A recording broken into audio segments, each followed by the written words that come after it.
السلام علیکم ورحمۃ اللہ وبرکاتہ۔ لا حول ولا قوة الا باللہ العلی العظیم۔ اعوذ باللہ من الشیطان اللعین الرجیم۔ قال اللہ تبارک و تعالی فی القرآن المجید، بسم اللہ الرحمن الرحیم۔ شہر رمضان الذی انزل فیہ القرآن۔ میں احمد حسن رضوی آج کا موضوع رمضان اور اس کی چند فضیلت اور کچھ مسائل کے ساتھ حاضر ہوا ہوں۔ جیسا کہ آپ سب نے ملاحظہ فرمایا کہ ماہ رمضان کو رمضان کہنا صحیح نہیں ہے۔ اسی ماہ رمضان، یہ جو لفظ ہے رمضان، یہ اصل میں رمضاں کی جو لغتی کتاب میں لکھا گیا ہے، رمضاں لفظ اس لفظ سے لیا گیا ہے۔ اس رمضاں کا معنی کیا ہے؟ اس رمضاں کا معنی ہے شدید گرم کے، ایسا گرم کہ جو جلانے والا ہو، اور اس لیے رمضاں سے لیا گیا ہے، اور رمضاں کا معنی شدید گرم ہے، اسی لیے اس کو رمضان کہتے ہیں، کیونکہ یہ وہ مہینہ ہے کہ جس میں انسان کی گناہوں کو جلا دیا جاتا ہے، یعنی ختم کر دیا جاتا ہے۔ علامہ مجلسی بحار الانوار جلد نمبر 55 صفحہ نمبر 341 میں رسول اکرم سے ایک حدیث نقل فرماتے ہیں کہ آپ نے فرمایا، انما سمی رمضان لأن یرمض الذنوب، کہ رمضان اس لیے کہا جاتا ہے کہ یہ گناہوں کو جلا دیتی ہے، ختم کر دیتی ہے، نابود کر دیتی ہے، اور یہ اتنا بابرکت اور عظیم مہینہ ہے کہ یہ ان مہینوں میں سے ہیں کہ جس میں جنگ کرنا حرام قرار دیا گیا ہے۔ وسائل الشیعہ میں رسول اکرم سے ایک اور حدیث رمضان کے متعلق نقل کی گئی ہے، وہ یہ کہ پیغمبر نے فرمایا ماہ رمضان کے بارے میں، اے لوگوں، یہ ماہ رمضان برکت، رحمت و مغفرت والا ہے۔ یہ وہ مہینہ ہے جو خدا کے نزدیک تمام مہینوں سے بہتر، اس کے دن تمام دنوں میں فضیلت رکھتے ہیں، اس کی راتیں تمام راتوں سے افضل، اس کے تمام لمحات سال کے تمام لمحوں سے بہترین ہیں۔ یہ وہ مہینہ ہے کہ جس میں تم خدا کے لطف و کرم کے مہمان ہوئے ہو۔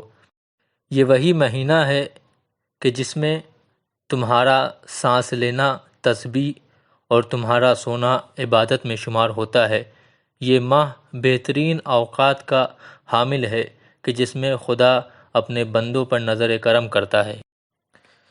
جب کہ اس ماہ میں اتنی فضیلت اور اتنی برکت اور روزے دار کے لیے اتنی ساری فضیلتیں بیان کی گئی ہیں، لیکن پھر بھی کچھ ایسے افراد ہمیں نظر آتے ہیں کہ جو یہ کہتے ہیں کہ روزہ انسان کو کمزور بنا دیتا ہے، جبکہ روایات میں ایسا نہیں ہے۔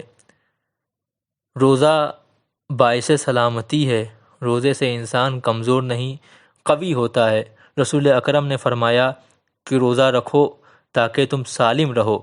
انسان کا شکم تمام دردوں کی جائے گاہ مکان ہے، اور روزہ رکھنا انسان کے لیے بہترین دوا ہے۔ اور اسی سے متعلق امام علی علیہ السلام نے رسول اکرم صلی اللہ علیہ وآلہ وسلم سے سوال کیا، یا رسول اللہ، کون سی ایسی چیز ہے کہ جو شیطان کو ہم سے دور کر سکتی ہے؟ تو رسول نے فرمایا کہ روزہ اس کے چہرے کو سیاہ کر دیتا ہے، اور صدقہ اس کی کمر کو توڑ دیتا ہے۔ یہ تھا قول معصوم کہ جو بتاتا ہے کہ انسان روزہ رکھنے سے قوی بنتا ہے، مضبوط بنتا ہے، سالم بنتا ہے۔